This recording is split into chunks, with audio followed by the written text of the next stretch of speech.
প্রিয় শিক্ষার্থী বন্ধুরা, আমি Debashis Jordar, Khulna collectorate public student college. তোমাদের সকলকে নবম এবং দশম শ্রেণীর রসায়ন ক্লাসে শুভেচ্ছা এবং স্বাগতম। আমরা আজকে নবম এবং দশম শ্রেণীর রসায়ন ক্লাসে পঞ্চম অধ্যায় অর্থাৎ রাসায়নিক বন্ধন সম্পর্কে আলোচনা করব। আমরা চতুর্থ অধ্যায় শেষ করেছি পর্যায় সারণী। এরপরে আমরা রাসায়নিক বন্ধন নিয়ে আমরা আলোচনা করব। তো শিক্ষার্থী বন্ধুরা, চলো আমরা রাসায়নিক বন্ধন সম্পর্কে সঠিকভাবে জেনে নেই।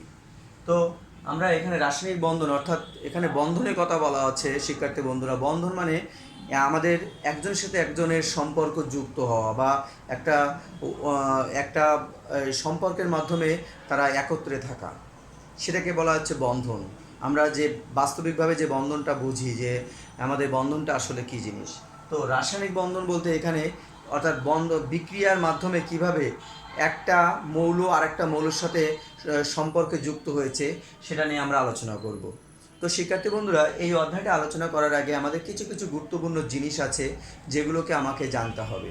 তো সেগুলোকে জেনে তারপরে আমরা বন্ধনের বিষয়ে গভীরভাবে ঢুকবো। তো প্রথমে আমরা শিক্ষার্থী বন্ধুরা যোজনী সম্পর্কে জানবো। আসলে এখানে যোজনীটা কি বলছে। বন্ধনটা আমাকে জানতে হলে যোজনীর সম্পর্কে জানতে হবে। অর্থাৎ কোনো মৌলের, আমরা যোজনীর সংজ্ঞাটা দেখি, কোনো মৌলের যোজ্যতা স্তরে যে কয়টি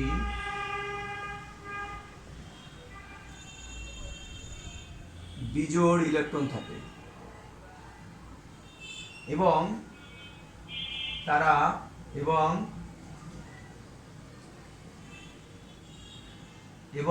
এবং যে কয়টি ইলেকট্রন বন্ধনে অংশগ্রহণ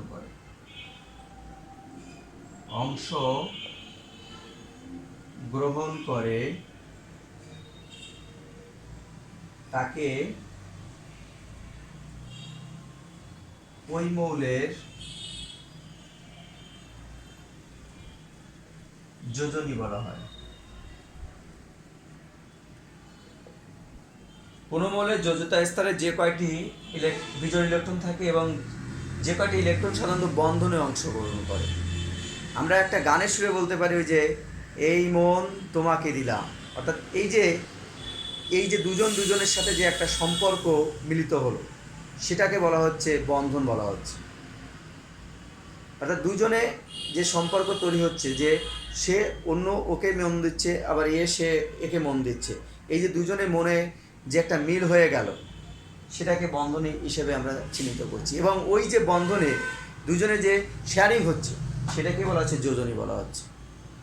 অর্থাৎ যোজনী বলছে কি, যে ও যা দিবে তুমি ও তাই দিচ্ছ, এবং যে কটা ইলেকট্রন অর্থাৎ যা ও দিচ্ছে তুমি তাই দিচ্ছ, এবং তার ভিতরে একটা সম্পর্ক তৈরি হচ্ছে, সেই সম্পর্কটাকে সাধারণত যোজনী হিসেবে চিহ্নিত করা হচ্ছে। তো শিক্ষার্থী বন্ধুরা, কেমন আমরা এখানে দেখি যে যোজনী আসলে কেমন জিনিস। আমরা যদি একটা মৌল দেখি, লিথিয়াম 3 1s² 2s1। আমরা যদি এই মৌলটার শেষ কক্ষপথে দেখি কয়টা বিজোড় ইলেকট্রন আছে, একটা বিজোড় ইলেকট্রন আছে, তাহলে বলতে পারি লিথিয়ামের যোজনী কত? 1। কোন মৌলের শেষ কক্ষপথে বিজোড় ইলেকট্রন কয়টা আছে? একটা বিজোড় ইলেকট্রন আছে। তাহলে সেই বিজোড় ইলেকট্রনটা বন্ধনে অংশগ্রহণ করে। যেমন লিথিয়ামকে যদি মনে করি লিথিয়াম আর ক্লোরিন, এর ভিতর যে বন্ধনটা হয় আমরা সাধারণত দেখি লিথিয়াম আর ক্লোরিন বন্ড। তাহলে এই যে একটা ইলেকট্রন ত্যাগ এবং গ্রহণ করতেছে। আমরা ছোট ক্লাসে দেখেছি এই ত্যাগ এবং গ্রহণের মাধ্যমে, অর্থাৎ অষ্টম শ্রেণীতে দেখেছি যে ত্যাগ এবং গ্রহণের মাধ্যমে তারা আয়নিক বন্ধন গঠন করে। সুতরাং এদের ভিতর যোজনী কত? 1। লিথিয়ামের যোজনী 1, ক্লোরিনের যোজনী 1। এই যে বন্ধনে দুজনের ভিতরে শেয়ারিং হলো, এই মন তোমাকে দিলাম, তাহলে সেটাকে বলা হচ্ছে, আমরা দেখি বলা হচ্ছে যোজনী বলা হচ্ছে। তো শিক্ষার্থী বন্ধুরা, এরপরে আমরা আরো কিছু উদাহরণ দেখি। যেমন বেরিলিয়াম 2 1s² শেষ কক্ষপথে কয়টা ইলেকট্রন আছে? দুটো ইলেকট্রন আছে। এবং আমরা দেখেছি যে 1s 2s 3s 4s 5s 6s 7s 2p 3p 4p 5p 6p 3d 4d 5d 4a। এই যে আমরা ইলেকট্রনগুলো দেখলাম,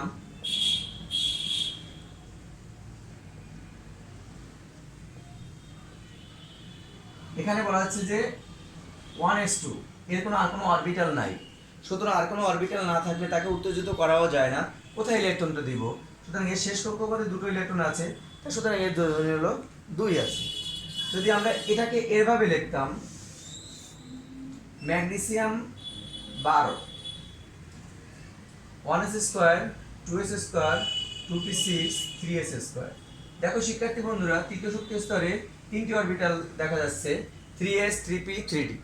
তো আমরা যদি এটাকে যদি উত্তেজিত করে বা ভেঙে লিখি, শেষ কক্ষপথকে 3s 1, আবার 3p কি 3px1।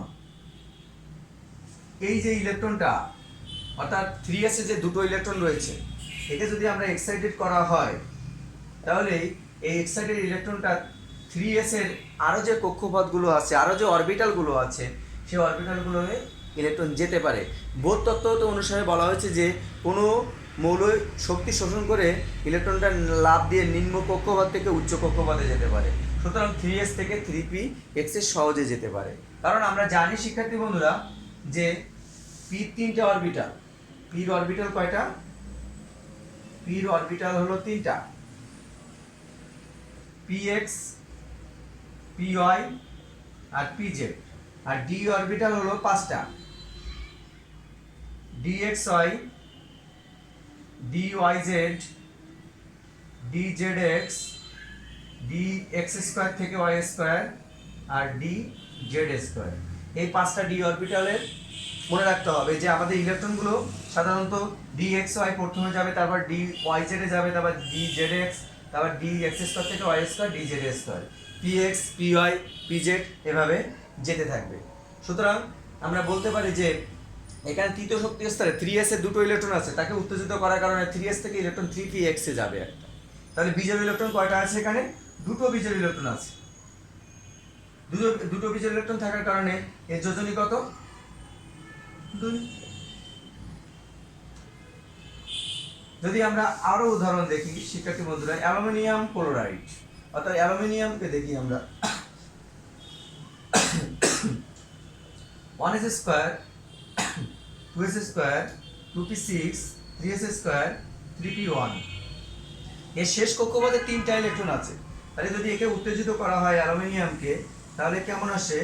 1s square 2s square 2p6 3s 3px 3py।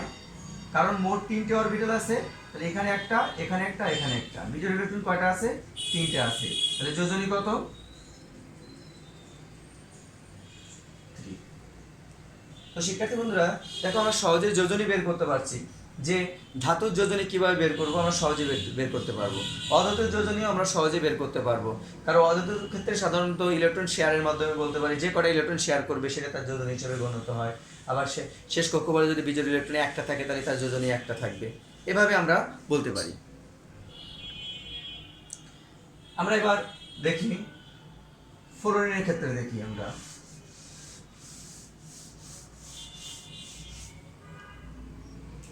আচ্ছা, অক্সিজেনের আগে দেখি। Oxygen 8, 1s square 2s square 2p কত?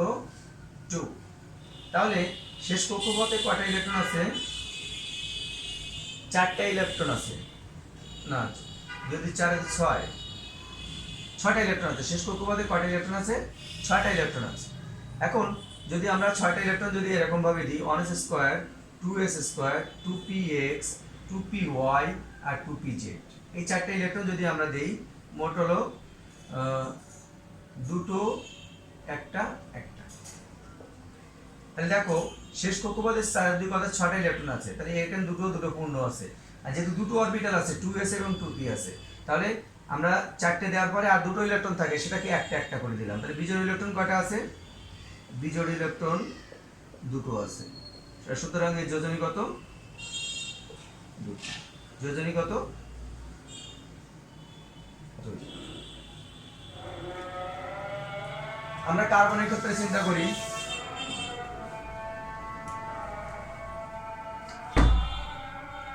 কার্বনের ক্ষেত্রে চিন্তা করি carbon 6 1s square 2s square 2p2।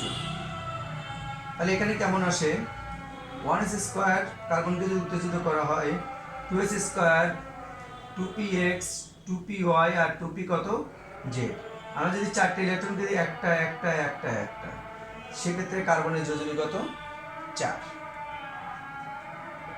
আবার যদি শুধুমাত্র এটাকে এভাবে লিখতাম 1s square 2s square 2px 2py, শুধু শেষ কক্ষপথের অরবিটালকে উত্তেজিত করতাম, তাহলে 1 1 0, সেক্ষেত্রে কার্বনের যোজনী হতো 2। আমরা দেখেছি শিক্ষার্থী বন্ধুরা, কার্বনের যোজনী 2 আছে এবং 4 আছে। কার্বনের যোজনী 2 আছে, যখন সে এরকম অবস্থায় 2 অবস্থান থাকবে, অর্থাৎ তখন কার্বন মনোঅক্সাইড যেমন আছে, কার্বন মনোঅক্সাইডের ক্ষেত্রে কার্বনের যোজনী 2। আবার কার্বন ডাইঅক্সাইড CO2 এর ক্ষেত্রে কার্বনের যোজনী কত? 4। এখানে গাঠনিক আকারে আমরা বলতে পারি, দেখো শেষ কক্ষপথে 4টা ইলেকট্রন আছে, তাহলে 4টা ইলেকট্রন এভাবে দিয়ে দিলাম। অক্সিজেনের শেষ কক্ষপথে আমরা দেখেছি যে অক্সিজেনের শেষ কক্ষপথে কয়টা ইলেকট্রন আছে? 1s square 2s square 2p4, 6টা ইলেকট্রন আছে। 6টা ইলেকট্রন আছে অক্সিজেনের শেষ কক্ষপথে, তাহলে শেয়ারিং হলো। তাহলে কয়টা শেয়ারিং হলো? 2টো শেয়ারিং হলো। অর্থাৎ এই যে 1টা 2টো 3টে 4টা, এই 4টা ইলেকট্রন পরস্পর মধ্যে শেয়ারিং হয়েছে। কয়টা বন্ড আছে? 2টো বন্ড আছে। যে কয়টা বন্ড সে কয়টা যোজনী। সুতরাং এখানে কার্বনের যোজনী কত? 2। এখানে ক্ষেত্রে দেখি আমরা শিক্ষার্থী বন্ধুরা, কার্বন ডাইঅক্সাইডের ক্ষেত্রে দেখি, এখানে যদি বলি কার্বনের 4টা, অক্সিজেনের শেষ কক্ষপথে 6টা আছে, আমি ক্রস চিহ্ন দিই অক্সিজেনটা। অক্সিজেনের শেষ কক্ষপথে কয়টা আছে? 6টা আছে। তাহলে আমরা এভাবে দিয়ে দিলাম। কয়টা বন্ড আছে? 1টা 2টো 3টে 4টা, এক্ষেত্রে কার্বনের যোজনী 4। আমরা গাঠনিক সংকেত থেকেও যোজনী বের করতে পারি শিক্ষার্থী বন্ধুরা। গাঠনিক সংকেত থেকে সহজেও যোজনী বের করা যায়। সুতরাং এখানে দেখা যাচ্ছে যে এ ধরনের যৌগগুলো সমযোজী যৌগ। আমরা যখন সমযোজী বন্ধন শিখবো তখন আমরা আরও বিস্তারিত আলোচনা করব। এটা শেয়ারের মাধ্যমে গঠিত হয়েছে। সুতরাং এরা দেখা যাচ্ছে যে যে কটা ইলেকট্রন শেয়ার করেছে ও সে কটা ইলেকট্রন শেয়ার করেছে। এই যে শেষ কক্ষপথে যে বিজোড় ইলেকট্রন যে শেয়ারিং হলো, আমি সংজ্ঞায় বলা ছিল, সেটা তার যোজনী হিসেবে চিহ্নিত করা হয়েছে। তো শিক্ষার্থী বন্ধুরা, আমরা যোজনী সম্পর্কে বেশ আলোচনা করলাম, এবং অনেক সময় আমাদের এখান থেকে একটা প্রশ্ন থাকে, যোজনী থেকে থাকে। এজন্য আমাদের যোজনীটা অনেক ইম্পর্টেন্ট। তোমরা কিছু কিছু মৌলের যোজনী বের করে আমাকে দেখাবে ইনবক্সে। আমি এইচডব্লিউ আকারে তোমাদের দিচ্ছি যোজনী। যেমন কার্বন 6, সালফার ফসফরাস 15 এবং সালফার 16, এদের পরিবর্তনশীল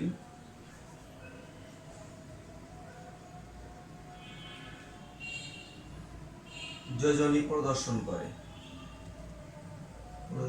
যোজনী দেয়, ব্যাখ্যা করুন। কার্বন 6, ফসফরাস 15, সালফার 16, এদের পরিবর্তনশীল যোজনী দেয়। এরা যে পরিবর্তনশীল যোজনী দেয়, এটাকে আমাকে কি করতে হবে? ব্যাখ্যা করতে হবে। তো সুতরাং আমরা আমি কার্বনেরটা তোমাদের করিয়ে দিয়েছি যে কার্বনের যোজনী 2 এবং 4। এভাবে ফসফরাসটা তোমাদের করতে হবে, সালফারেরটা করতে হবে, তাহলে তোমাদের হবে। তোমরা যদি এই 3টে মৌলকে ভালো করে শিখতে পারো, পরীক্ষা সাধারণত 3টে মৌল থেকে আসে, তো আমাকে অবশ্যই তোমাদের দেখাতে হবে যে ফসফরাস এবং সালফারের পরিবর্তনশীল যোজনী কিভাবে হয়। এটা ইনবক্সে অবশ্যই আমাকে জানাতে হবে বা মেসেঞ্জারে দিতে হবে। তো এবারে আমরা শিখব যোজ্যতা ইলেকট্রন।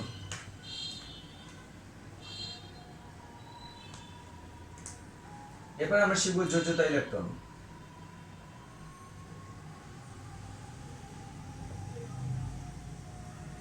কোন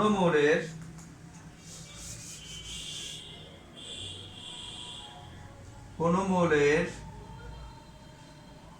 শেষ কক্ষপথে যে কয়টি ইলেকট্রন থাকে তাকে ওই মৌলের যোজ্যতা ইলেকট্রন বলে। কোন মৌলের শেষ কক্ষপথে যে কটা ইলেকট্রন থাকে তাকে ওই মৌলের যোজ্যতা ইলেকট্রন বলে। শিক্ষার্থী বন্ধুরা, দেখো আমাদের যোজ্যতা ইলেকট্রনটা কেমন। যদি আমরা লিথিয়াম 3 দেই, 1s2 2s1, শেষ কক্ষপথ এটা। এখানে কয়টা ইলেকট্রন আছে? একটা। তাহলে যোজ্যতা ইলেকট্রন কয়টা? 1। এরপরে আমরা আরো দেখব শিক্ষার্থী বন্ধুরা, মনে করো যে বোরন 5, 1s2 2s2 2p1, শেষ কক্ষপথ কোনটা? 2 2 লেখা আছে, এটা শেষ কক্ষপথ। কয়টা ইলেকট্রন আছে? 3টা ইলেকট্রন আছে। তাহলে যোজ্যতা ইলেকট্রন 3। শেষ কক্ষপথে যে কটা ইলেকট্রন থাকবে সেটাই ওই মৌলের যোজ্যতা ইলেকট্রন। এবারে আমরা যদি মনে করি নাইট্রোজেন 7 যদি বলি আমরা, 1s2 2s2 2p কত? 3, শেষ কক্ষপথ। সংজ্ঞা অনুসারে কোন মৌলের শেষ কক্ষপথের কথা বলা আছে। তাহলে শেষ কক্ষপথে কয়টা ইলেকট্রন আছে? 3 আর 2 কত? 5টা। তাহলে 5টি হলো যোজ্যতা ইলেকট্রন। তাহলে আমাদের সহজে যোজ্যতা ইলেকট্রন বুঝতে পারলাম শিক্ষার্থী বন্ধুরা, যে শেষ কক্ষপথে যে কটা ইলেকট্রন থাকে তাকে ওই মৌলের কি বলা হয়? যোজ্যতা ইলেকট্রন বলা হয়। যদি আমরা একটু বড় মৌলের কথা বলি,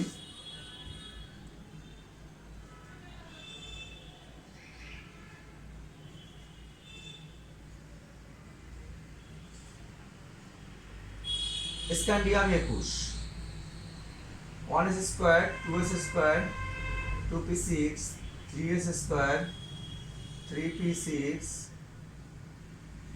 4s2 3d1। এখন এটাকে যদি সাজায় লিখি,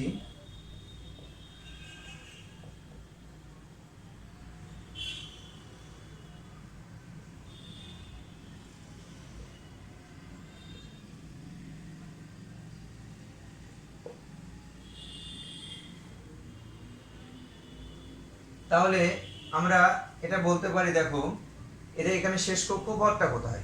শেষ কক্ষপথটা হলো 4s, কিন্তু এখানে দেখো যোজ্যতা স্তর শেষ কক্ষপথ যদি 4s হলেও শেষ কক্ষপথের ক্ষেত্রে আমাদের 4s আগে পূর্ণ হয়ে 3d-তে পরে ইলেকট্রন গেল।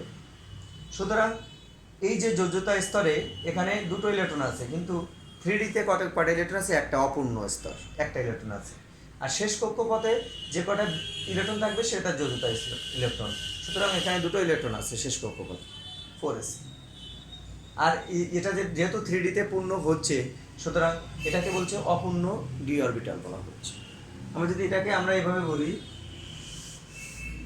Calcium 20, 1s2 2s2 2p6 3s2 3p6 4s কত? 2। তাহলে এটাকে বলতে পারি শেষ কক্ষপথে। এই যোজ্যতা ইলেকট্রন কত? 2।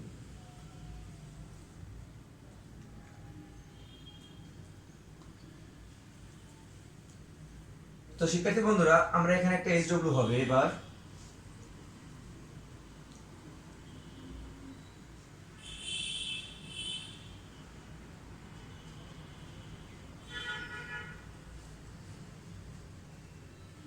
বোরন 5 এর